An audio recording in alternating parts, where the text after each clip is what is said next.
twongeye turatomboye bana b'Imana kuba duhamagana Nyagasani ku neza ye, ku izina ry'Imana Data na Mwana na Roho Mutagatifu, amen. Amahoro bana b'Imana, ni muhumure, Imana iradukunda, ije kudukiza kuri iki cyumweru cya 17 mu byumweru bisanzwe umwaka A, tariki 26 Nyakanga 2026. Dore amasomo agiye kuduhuza n'Imana. Isomo rya mbere niryo mu gitabo cya kabiri cy'Abami, umutwe wa 3 umurongo wa 5 n'umurongo wa 7 kugeza kwa 12. Umwami Salomoni ari i Gibewoni, Uhoraho amubonekera nijoro mu nzozi, nuko Imana iramubwira iti, saba, urumva naguha iki? Salomoni arasubiza ati, Uhoraho Mana yanjye, niwe wahaye umugaragu wawe kwima ingoma mu mwanya wa data Dawudi, njyewe w'agasore nkaba ntazi gutegeka. Umugaragu wawe ari hagati mu muryango witoranyirije, umuryango munini udashobora kubarwa cyangwa kubarurwa kubera ubwinshi bw'abawugize. Harera umugaragu wawe umutima ushishoza, kugira ngo ategeke umuryango wawe, asobanure ikibi n'icyiza. Ubundi se koko ninde washobora gutegeka umuryango wawe ukomeye bene aka kageni? Icyo Salomoni asabye gishimisha Uhoraho. Imana iramubwira iti, kubera ko usabye ibyo, ukaba utisabiye ubugingo burambye, ntube wisabiye ubukungu kandi ukaba utasabye ko abanzi bawe bapfa, ahubwo ukaba wisabiye gusobanukirwa kugira ngo utegekane ubutungane, ngiye kugukorera ibihuje n'amagambo yawe. Nguhaye umutima w'ubwitonzi n'ubuhanga, ku buryo uzasumba wakubanjirije wese nuza gukurikira wese. Iryo ni ijambo ry'Imana. Zaburi ni 119. Uhoraho, mbega ukuntu nkunda amategeko yawe. Uhoraho ndabivuze, umugabane wanjye ni ugukurikiza ijambo ryawe. Amategeko y'umunwa wawe andutira ibihumbi by'amasikeli ya zahabu na feza. Urukundo rwawe nirwo rwampoza, nk'uko wabisezeranyije umugaragu wawe. Impuhwe zawe nizincengere maze mbeho, kuko amategeko yawe antera ubwuzu. Nicyo gituma nkunda amategeko yawe kurusha zahabu, ndetse zahabu iyunguruye. Nicyo gitumye nsanga amatangazo yatunganye, nkanga imigirire yose y'ububeshyi. Amategeko yawe nagatangaza, nicyo gituma umutima wanjye uyakomeyeho. Uhishura amagambo yawe n'urumuri, abiyoroshya akabaha ubwenge. Uhoraho, mbega ukuntu nkunda amategeko yawe. Isomo rya kabiri ryo muri Paulo Mutagatifu yandikiye Abanyaroma, umutwe wa 8 umurongo 28 kugeza kwa 30. Bavandimwe, tuzi ko byose bihira abakunda Imana, ari bo yihamagariye ku bwende bwayo. Abo yamenye kuva kera yanabageneye guhabwa isura y'umwana wayo, ngo abe umuvuka mbere mu bavandimwe benshi. Abo yabigeneye kandi, abo ngabo yarabahamagaye. Abo yahamagaye kandi, abo ngabo yabahaye kuba intungane. Abo yahaye kuba intungane, abo ngabo yanabahaye ikuzo. Iryo ni ijambo ry'Imana. Nyagasani Yesu nabane namwe. Amagambo mu Ivanjili ntagatifu ko yanditswe na Matayo, umutwe wa 13 umurongo wa 44 kugeza kwa 52. Muri icyo gihe acira rubanda iyi migani ati, ingoma y'ijuru imeze nk'ikintu cy'agaciro gakomeye gihishe mu murima. Umuntu iyo akiguyeho yongera kugihisha, akagenda yishimye, agatanga ibyo atunze byose, akagura uwo murima. Byongeye kandi ingoma y'ijuru imeze nk'umucuruzi washakashakaga amasaro meza. Yabona isaro rimwe ry'agaciro kanini, akagenda akagurisha ibyo atunze byose, maze akarigura. Byongeye kandi ingoma y'ijuru imeze nk'urushundura banaze mu nyanja, maze rugafata amafi y'amoko yose. Iyo rwuzuye barukura ku nkombe, hanyuma bakicara bakarobanurira mu bitebo afite akamaro, naho adafite akamaro bakayajugunya. Niko bizamera mu iherezo ry'isi. Abamarayika bazaza batandukanye intungane n'abagome, maze bo babarohe mu nyenga y'umuriro, aho bazarira kandi bagahekenya amenyo. Ibyo byose mwabyumvise? Bati ye.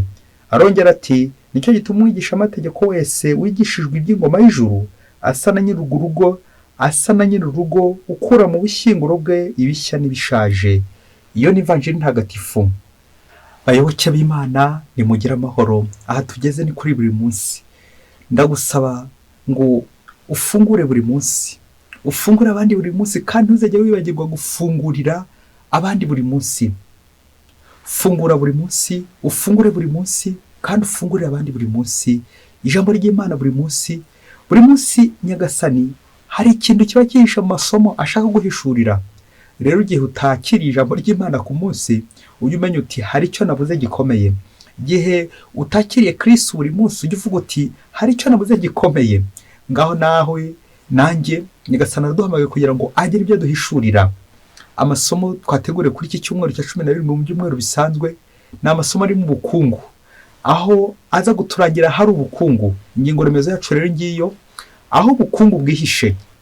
Bakoresha ibigereranyo byinshi, ariko natwe icyo nyagasani adusaba ni uko twagira ahantu tubona tutajyaga tubona.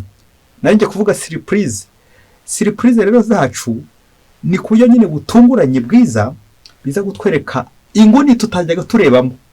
Kuko ushobora kuba mu buzima ariko hari ahantu utajya ugera, hari inguni utajya urebamo, wasanga se ariho nyagasani yahishe, wasanga ariho nyagasani yakubikiye, aho ubukungu bwawe bwihishe. Uraza kuva ngaho hari aho wabonye. Aya masomo tumaze kuzirikana akize ku bukungu, akize ku magambo narinjye kuvuga ari mu bukungu.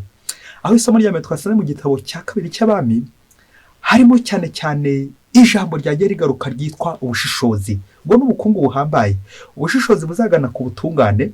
Salomoni wasabye Imana ubushishozi, Imana ikamurengerezaho ubushishozi bugana ku butungane. Naho isomo rya kabiri naryo, isomo rya kabiri ryo mu Pawulo mutagatifu cy'Abanyaroma, naryo rituganisha ku butungane, ngo byose bihira abakunda Imana, gukunda Imana. Ibyo byose rero iyo umuntu akunda Imana arahirwa. Amahirwe, ubutungane, ibi byose bitwerekeza ku ivanjiri y'uno munsi, ivanjiri y'umukiro, gukira. Aho ubukungu bwacu buri, ubukungu, ayo magambo ubushishozi, ayo magambo ubushishozi, amagambo ubutungane, amagambo amahirwe, ayo magambo y'ubukungu, bukire, byagiye bigaruka ni bitwerekeza ku bukire nyakuri, ko atari hano ku isi, ko ahubwo ari mu ijuru. Bityo tugafata ingoma y'ijuru nk'ikintu cy'agaciro gikomeye cyane. Ubwo twabizirikanye mu ivanjiri, ubukungu comme un trésor caché, ingoma y'ijuru. Ibigereranyo yari ari gukora yerekeza ku ngoma y'ijuru. Twumvisemo ibigereranyo bine muri iyi vanjiri: ikigereranyo cy'ubukungu buhishe ndetse n'isaro ry'agaciro, ikigereranyo cy'urushundura ndetse n'ikigereranyo cy'urugo. Muri ibyo bigereranyo ko ari bine, nahisemo ko tuzirikana cyane cyane gucyambere ubukungu buhishe, trésor caché. Uhishe hehe? Uhishe mu murima. Aho haraza gutwerekeza nyirizina ko twakira ingoma y'Imana nk'ikintu cy'agaciro. Ni kangahe mu buzima bwanjye njya numva ijuru ariko nkaryumva nk'ibisanzwe, nyamara ntabwo bisanzwe. Yagombye kugutungura ko ari ikintu gikomeye cyane cy'agaciro gakomeye. Imana ahishe iwacu. Ibyo nibyo tugiye kureba muri ino vanjiri, cyane cyane tujye gutindaho, dutinda ku bukungu bwihishe mu murima wacu. Umurima wacu rero turaza kubona ko uza kuba umutima wacu, umubiri wacu, ubuzima bwacu, Imana yihishemo ubukungu nyakuri. Tujye kubona ibisobanuro bine biza kudufasha nyuma yo kuzirikana kuri ivanjiri.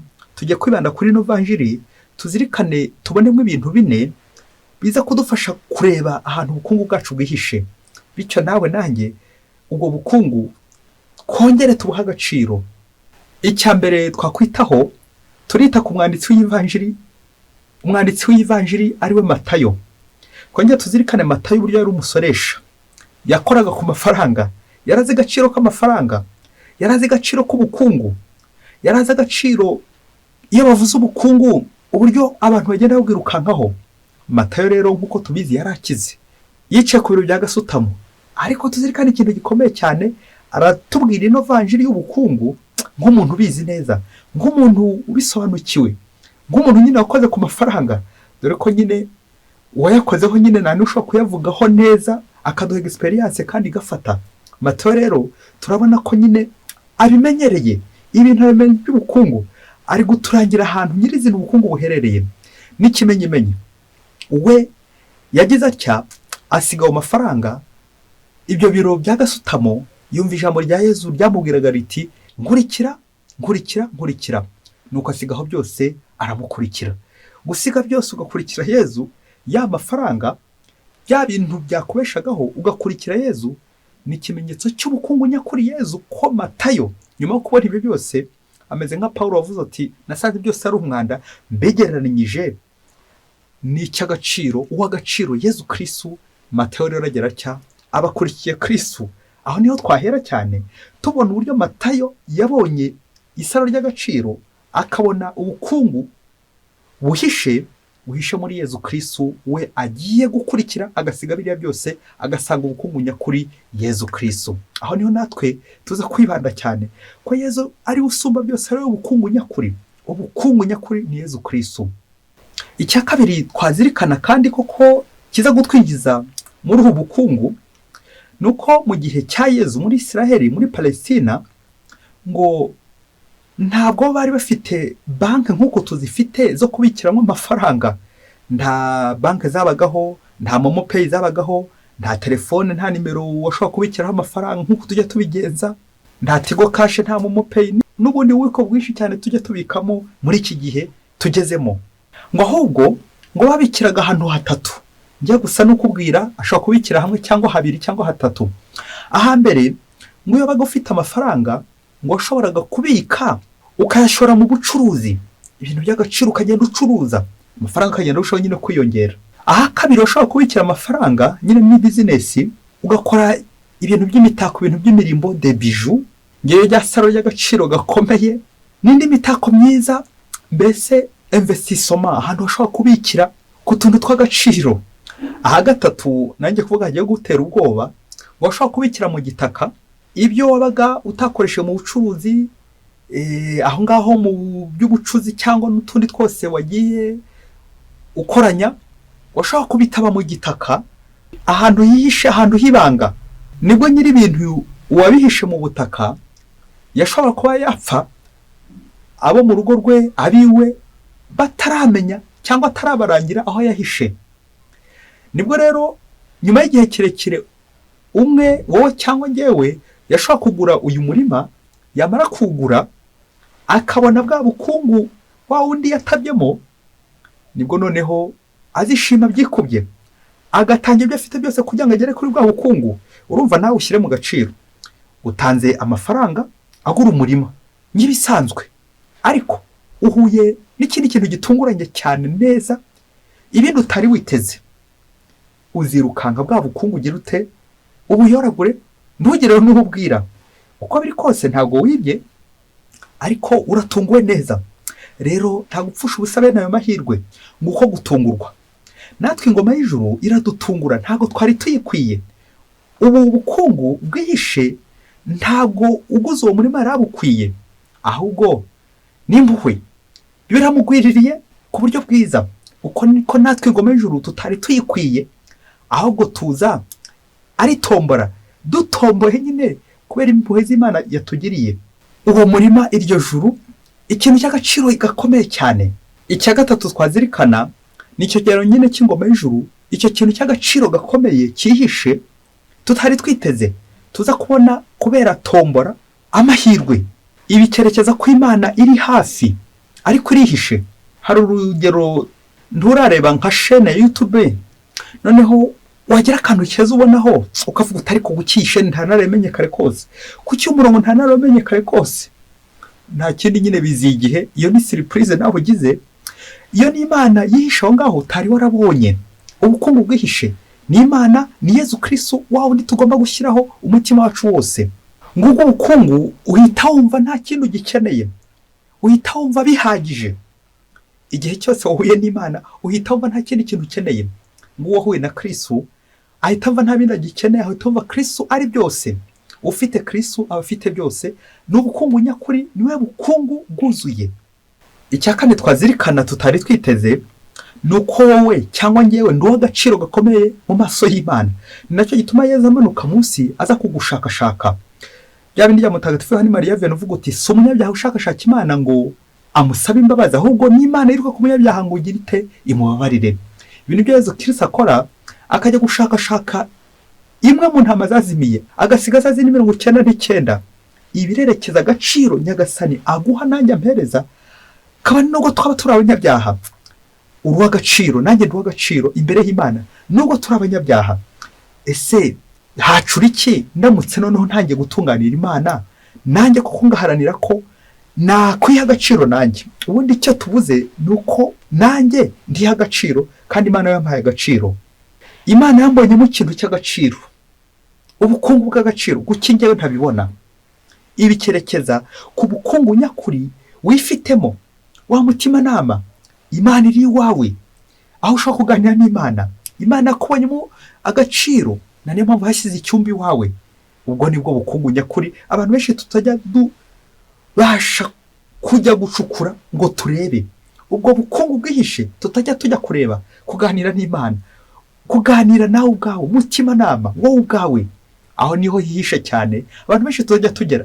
Kandi uramutse uhageze wahirwa, wamererwa neza, nta kindi kisumba icyo ngicyo.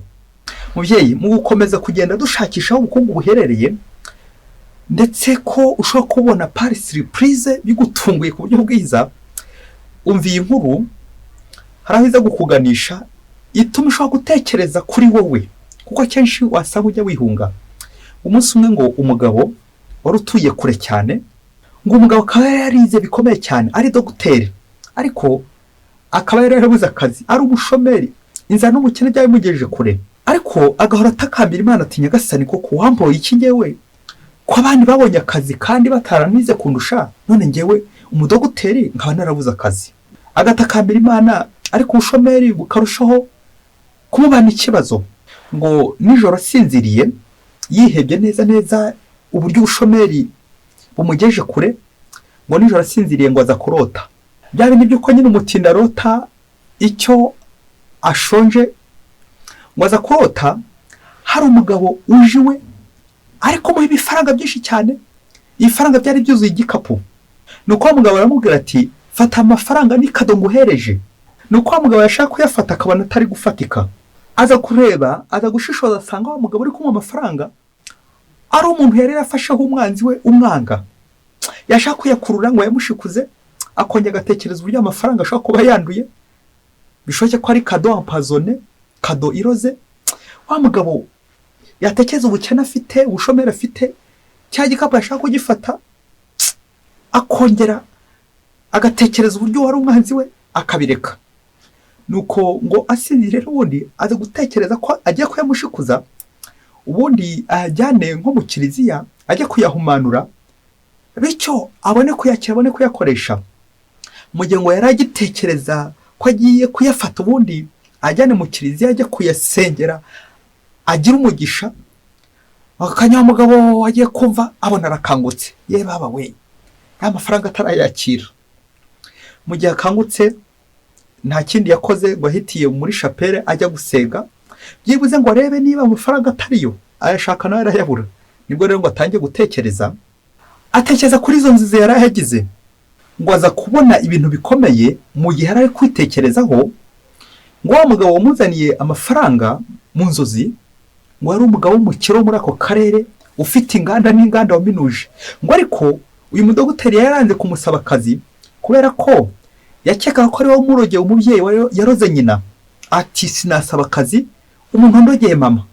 Ubwo afata icyemezo ko ntaho bazongera guhurira, ntibazongera gusengana, ko yamwiciye amurogeye umubyeyi, ntago ashobora gusengana nawe, nta n'akazi yamusaba.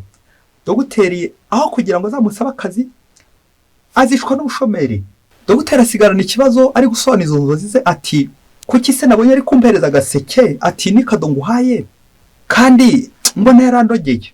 Icyakurikiyeho dogiteri yakomeje kwibaza ati ariko umugabo ko nta kindi yigeze ankorera usibye gusa ko naketse ko ari we wishe mama. Afata icyemezo yuko agiye gusaba akazi, aca bugufi ajya gusaba akazi. Ntuze kumbaza niba yaraje kumuhishurira uburyo amutekerezagaho ko ari we wamurogeye. Icyakurikiyeho nuko uyu mugabo yaje koko kumukiza, amuha akazi, amuhemba neza, dogiteri amererwa neza, bwa bushomeri abuvamo atyo. Ubu arakiza ameze neza, bya bindi byose yatinyaga nyuma yo kwitekerezaho yarabijugunye. Ubu ngubu ameze neza, arakiza ameze neza. Kubera iki? Kwa gutinyuka, kwa kwitekerezaho. Nyuma nibwo yaje gusanga ari wari ufite ikibazo cy'uko yahonaga urwikeko rwo gukeka wa mugabo ko yamwiciye. Kandi uyu mugabo yari afite imigambi myiza yo kumukiza, akamuha akazi, ubundi akamererwa neza. Nyuma nibwo yaje kubibona koko ko ibyo yari arimo ari amafuti, gutekereza nabi, ibitekerezo bibi. Bayoboke b'Imana, Yezu Kristo akuzwe. Reka dusoreze ku bintu bitatu biza kugufasha nawe kwisubiraho ndetse no kwisubiramo, urebe ibintu bitagenza neza muri wowe, ibikubuza gukira, maze ubirandure.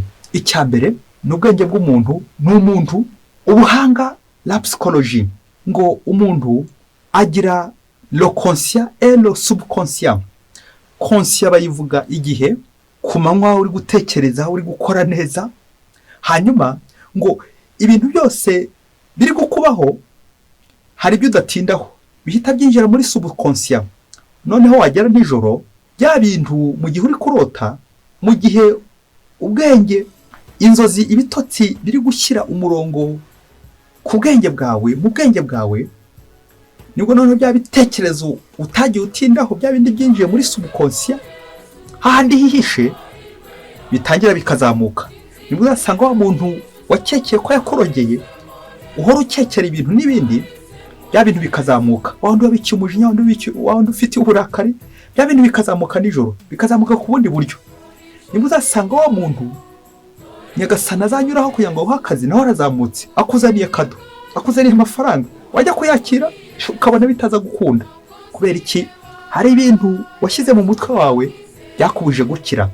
Ngaho rero inzozi zikaza kugufasha kubizamura, ngubwo bukire. Abantu benshi tujya batekerezaho n'inzozi nabyo ni ubukire. Abantu benshi batajya bashaka gukuramo ngo batekereze, ngo bacukumbure, barebe ibirimo. Ubushishozi, ngubwo bushishozi bwa Salomoni, no gushishoza ku nzozi, na psychanalyse, ukamenya ati hari ubu niki Imana ashatse kumbwira muri izi nzozi. Gushishoza. Icya kabiri twazirikana, n'abantu bose kwagiye tubikira ati nzakwiyimuraho, nzakuvuna, nzaguhemukira nanjye. Umujinya twagiye tubika, ariko ushobora no kubika ibyiza. Ati uyu muntu nzamugira neza, nzamukora neza. Ibyo byose hari igihe bigenda bigaruka. Ni kangaho ujya ufata igihe ngo ubitekerezeho. Ibyo byose wagiye ucumbikira, wagiye ubika hirya, bwa bukungu bwihishe. Ubwo nabwo ni ubukungu. Le désir non réalisé, ibintu utashoboye gushyira mu bikorwa. Hari n'imvugo bavugiye ku muromani witwa Hannibal, ati Hannibal tu sais vaincre mais tu ne sais pas profiter la victoire. Ushobora kuba wahatsinda, urabizi, ufite intwaro n'ibindi, ariko ntabwo ujya wicara gutekereza uburyo bizakugirira akamaro. Umugenerale Hannibal. Nawe rero wongera utekereze, harya ubu ubukungu ufite bwose njya mbuvoma nkabusarura, nkabyaza umusaruro, cyane cyane igihe nafashe igihe yo kuzamura bya bindi byose byihishe muri njyewe. Icya gatatu ni ikintu bita igitekerezo. Umuhanga Descartes nawe uvuze ati cogito ergo sum. Ubwo ndi gutekereza, ubwo nyine ndiho. Ibitekerezo, kwicara ugatekereza, nabwo bushishozi bwa Salomoni, kwicara ugatekereza, ukijyamo, ukiyinjiramo, kuko niho bukungu nyakuri. Ngubwo ubushishozi, ngubwo ubutungane, ngubwo ubukire. Rosali nuko twicaye tugatekereza. Nisi rero uzasanga hari ibintu byinshi bitubuza gutekereza, urusaku, ibiradiyo, amatelefone, amateleviziyo, n'ibindi byinshi cyane byicoka muri twebwe bitubuza gutekereza, bitubuza gutera imbere. Nibwo uzasanga nyine abantu barakennye, nibwo uzasanga abantu batari ku murongo. Kubera iki? Urusaku, induru biratubuza kugera ku bukungu nyakuri. Nawe rero icyo dusabwa ni umutuzo, kugira ngo uhure n'Imana, uganire n'Imana, wiganirize nawe ku giti cyawe, umutima nama ryajwe n'imbere rikubwira riti iki ni kiza gikore, iki ni kibi kireke. Mwese mugire icyumweru cyiza. Imana ibaho umugisha. Imana Data na Mwana na Roho Mutagatifu. Amen. Padiri Masumbuko Ladislas wa Diocese ya Cyangugu.